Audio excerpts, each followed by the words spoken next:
ये एक ऐसा पॉइंट है जहाँ पे टॉपर्स और majority of NEET aspirant differ कर जाते हैं गलतियों के मामले में। लास्ट में एक्यूरेसी काम आती है और मैं तुम्हें लिख के दे सकता हूँ, एक्यूरेसी ना 1 महीने में बनने वाली ना 2 महीनों में बनने वाली है।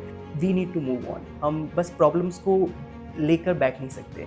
एक लड़की थी जो नीट 2023 तैयारी कर रही थी। जब उसने मुझे कांटेक्ट किया एंड शी टोल्ड मी कि उसके मार्क्स टक कर गए हैं, वो 550 के आगे ही नहीं बढ़ पा रही है, एग्जाम में से 2 महीने बचे हुए हैं। देन जब मेरी उससे बात हुई, मुझे कुछ चीज़ें पता चली, कुछ मिस्टेक्स पता चली and as a result of it जब मैंने फाइनली उसे बताया, उसने इम्प्रूव किया। So finally she cracked NEET 2023 and get into AIIMS Bhopal basically. And NEET 2025 को सिर्फ 7 ही महीने बचे हुए हैं एंड एट दिस पॉइंट आप जब क्लास टेस्ट दे रहे होगे, कोचिंग के टेस्ट दे रहे होगे, तो ऐसा होता है कि हमारे बहुत कम मार्क्स आने लगते हैं या फिर हमारे मार्क्स टक ही कर जाते हैं। और ऐसा बहुत सारे टाइम होता है कि हम जितना पढ़ रहे हैं, लाइक बहुत सारे स्टूडेंट 6 घंटे 12 घंटे क्लासेस एंड सब कुछ अटेन करने के बाद भी उनके कोचिंग के टेस्ट में मार्क्स ही नहीं आ रहे, तो उन्हें डर लगने लगता है कहीं फाइनल्स में ऐसा ना होने लगे। तो ये जो मार्क्स की कहानी होती है ना टेस्ट में, उसको हम इस वीडियो में डिस्कस करेंगे कि कैसे आप इंप्रूव कर सकते हो, क्या गलतियां स्टूडेंट जनरली करते हैं। And that is why I am making this very important video at this very important time. So let's go. Hello everybody, I am Deepak, a third year MBBS student in AIMS New Delhi, and I secured All India Rank 5 in NEET 2021 and my score was 715 out of 720. अगर आपको किसी भी mock test में marks improve करना है, चाहे वो full syllabus हो, पार्ट सिलेबस हो, कोचिंग का हो, आपका सेल्फ टेस्ट हो, इसके बेसिकली 4 मेथड्स हैं या फिर 4 स्टेप्स हैं। कभी आप नोटिस करना, जब कभी भी आप डीपीपी लगाते हो, क्वेश्चन प्रैक्टिस करते हो किसी किताब से, जब आप घर पर होते हो, अपने हॉस्टल रूम में होते हो, तो आप बहुत रिलैक्स होते हो, आपको टाइम की ज़्यादा टेंशन नहीं होती। लेकिन जब आप वही चीज़ मॉक टेस्ट में लगाते हो, वही सेम क्वेश्चन जब आप मॉक टेस्ट में लगाते हो, तो कहीं एक टाइम की टेंशन होती है, आगे आने वाले क्वेश्चन की टेंशन होती है, तो एक टेंस माहौल होता है। इसलिए आप नोटिस करोगे कि जो क्वेश्चन शायद आपसे अपने हॉस्टल रूम में बन गया था, वही सेम क्वेश्चन आप गलत कर सकते हो आप मॉक टेस्ट के दौरान। इसलिए तो कहते हैं कि युद्ध की तैयारी युद्ध के दौरान नहीं बल्कि युद्ध से पहले की जाती है। एंड दैट इज वाई जब कभी भी आप डीपीपी लगाएं या फिर वो प्रैक्टिस करें अपने रूम पर, so you should use timer right now, because अब वो समय आ गया है कि आपको अपने टाइम के अकॉर्डिंग खुद करना होगा। आपको सिमुलेट करना होगा, जैसा एग्जाम में मॉक टेस्ट में आपका एनवायरनमेंट है, आपको उसे अपने रूम में सिमुलेट करना होगा, वो टाइमर के साथ, वो उस चीज़ के साथ कि नहीं इसको करेक्ट करना है, वो बिहेवियर के साथ, वो आपको बिहेवियर चेंज लाना होगा अपने अंदर।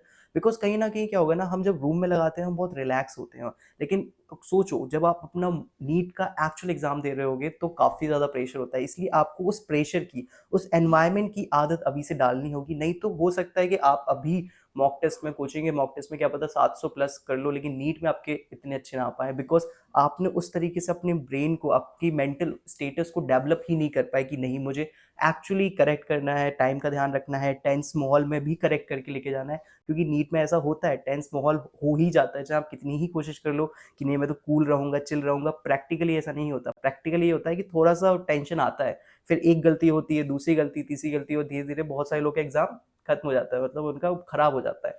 सो उस चीज़ की प्रैक्टिस आपको अभी से करनी होगी। आपको टाइमर के साथ डीपीपी लगानी है। डीपीपी लगाने के बाद आपको फिर रिव्यू करना है, +4 -1 से खुद को स्कोर करना है कि यस मैंने अगर 30 क्वेश्चन लगाया, मैंने 30 मिनट दिए थे खुद को, सो या मेरा कितना स्कोर आया, कितने करेक्ट हुए, इनकरेक्ट हुए। सो जैसे मैंने कहा कि आपको रूम पर भी डीपीपी लगानी होगी टाइमर के साथ, उस तरीके से सही एनसीईआरटी बेस्ड क्वेश्चन लगाने होंगे, तभी जाके आप अपने मॉक टेस्ट में अच्छा कर सकते हैं।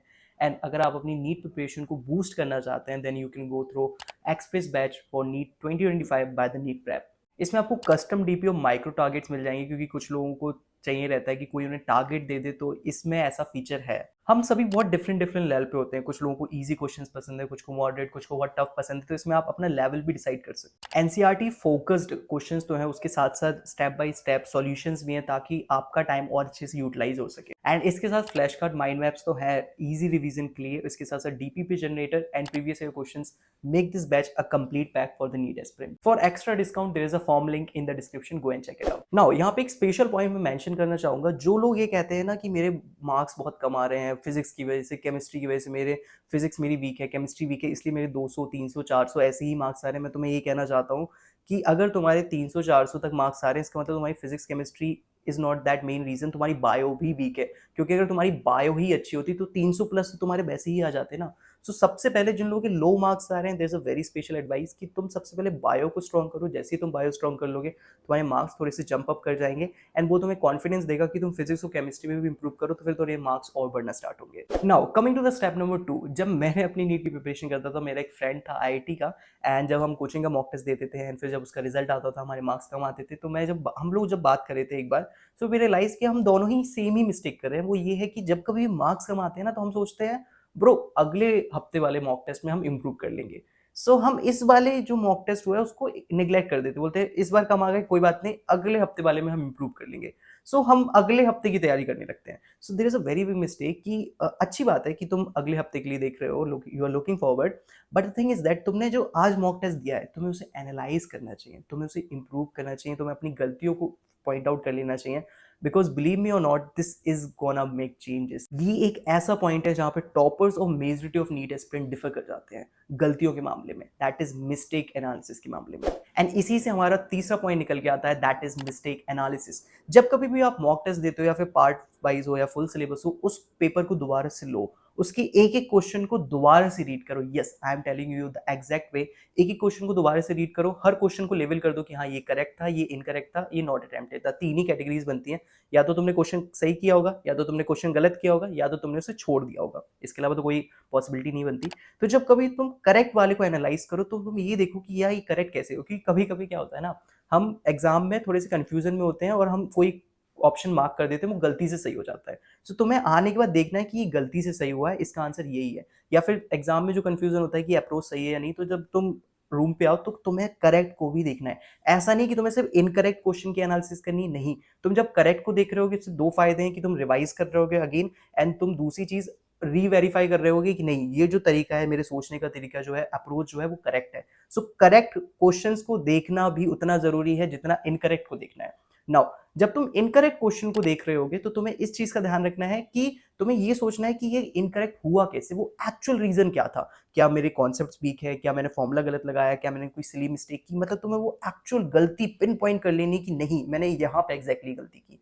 तो जब तुम खुद को बहुत स्पेसिफिकली डायरेक्ट कर देते हो कि नहीं इस पॉइंट पे मैंने गलती की, जब तुम इंप्रूव हो रहे होते, जब तुम ग्रो हो रहे होते, yes this is the very big change. मैं बता रहा हूँ, टॉपर्स और मेजॉरिटी में ये बहुत बड़ा फर्क है, उनके सोचने का तरीका। ऐसा नहीं है सिलेबस सब वही पढ़ रहे, किताब वही पढ़ रहे, एक ही कोचिंग में सब है, लेकिन यहाँ पे छोटी छोटी बातों में, छोटी छोटी चीजों में वो डिफरेंस क्रिएट हो रहा है। टॉपर्स जिनका सिलेक्शन हो रहा है, जिनका नहीं हो रहा है। तुम्हें ध्यान रखना है कि कैसे। नाउ जब तुम नॉट अटेम्प्टेड को देखो, तब तुम्हें फिर से कोशिश करनी है कि ये नॉट अटेम्प्ट क्यों था, मैंने इसे क्यों छोड़ दिया, क्या मेरे पास टाइम कम था, या फिर मुझे इसके बारे में नॉलेज ही नहीं थी, या फिर question out of the box है।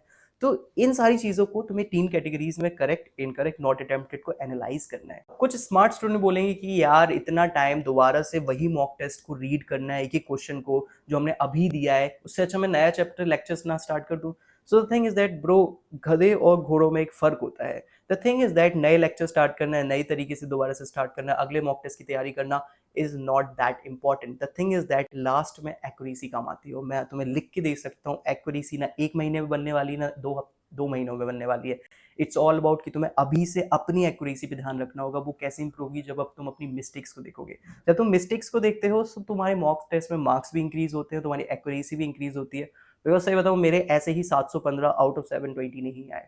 बिकॉज तुम समझ रहे हो कि बहुत हाई लेवल ऑफ एक्यूरेसी चाहिए होती है इस चीज़ के लिए, एंड ये इतनी आसानी से तो नहीं आने वाली, तुम्हें बहुत मेहनत ही करनी पड़ेगी। अब हम आते हैं हमारी step number 4, that is planning. आपने मॉक टेस्ट दिया, आपने उसको एनालाइज किया, सारी मिस्टेक्स को नोट डाउन किया, पूरा मॉक टेस्ट दोबारा से गो थ्रू किया। नाउ सब कुछ होने के बाद आपको प्लान करना है। यस, जैसे आप मॉक टेस्ट एनालिसिस कर लेते हो, आपके पास एक मिरर आ जाता है, आपको पता है कि आप कहाँ गलतियां कर रहे हो, आपको क्या आता है, आपको क्या नहीं आता है, एंड दैट इज बाय आपको करना है प्लानिंग। यस, अब अगला स्टेप क्या है, अब मुझे क्या पढ़ना है, कौन सी टीपीपी लगानी है, कौन सा लेक्चर देखना है। Now you know your self better. तुम अपने आप को और अच्छे से जानने लगते हो मॉक टेस्ट एनालिसिस के बाद। बिलीव मी और not, this is a magical tool जो बहुत सारे स्टूडेंट यूज नहीं कर रहे, उनको यूज करना नहीं आता, पता नहीं क्यों। मॉक टेस्ट एनालिसिस करने के बाद जब तुम प्लानिंग करोगे ना, अब क्या करना है, जब तुम अच्छे से प्लान कर पाओगे, और हमेशा प्लानिंग ऐसी करो जो अचीवेबल हो। ऐसा मत करो कि मैं पूरी किताब पढ़ लूंगा, एनसीईआरटी एक दिन में पढ़ लेंगे, ये वो, नहीं नहीं नहीं नहीं, ऐसे प्लान करो जो अचीव की जा सकेगी। एंड लास्ट में मैं यही कहूंगा कि पास्ट में हो सकता है आपके साथ बहुत बड़ी बड़ी चीजें रही हो, आपका समय थोड़ा सा खराब चल रहा हो, बट मेरे साथ भी जब मेरा समय खराब चलता है, तो या फिर थोड़ी सी प्रॉब्लम्स होती है तो मैं खुद को कह देता हूँ it's okay not to be okay. So चलता है, थोड़ा बहुत चलता है, बहुत सारी हम सबकी अपनी अपनी प्रॉब्लम्स होती हैं, but the thing is that we need to move on. हम बस प्रॉब्लम्स को लेकर बैठ नहीं सकते, क्योंकि उसका कोई सेंस नहीं बनता। प्रॉब्लम्स को लेके बैठ जाना कि नहीं नहीं हो रहा है, मुझसे पढ़ाई नहीं हो रही है, मॉक टेस्ट में मार्क्स नहीं आ रहे हैं, it's that's not the solution. So problems को पीछे छोड़ो, उस पर काम करो, प्लानिंग करो एंड आगे बढ़ो। अगर तुम भाग नहीं सकते तो एटलीस्ट चल लो। आई यू गेटिंग माई पॉइंट? अगर तुम बहुत कुछ बड़ा बदलाव नहीं कर सकते तो एक छोटा सा बदलाव करो, एंड जब वो छोटा सा बदलाव हो जाएगा तो तुम्हें थोड़ा सा खुशी होगी, थोड़ा सा कॉन्फिडेंस आएगा, एंड फिर तुम और बड़ा बदलाव करोगे, फिर और बड़ा बदलाव करोगे, एंड धीरे धीरे तुम अपनी लाइफ सुधार लोगे। सो या that's it from my side, and thank you so much guys for watching, and हम मिलते हैं आपसे अगली वीडियो।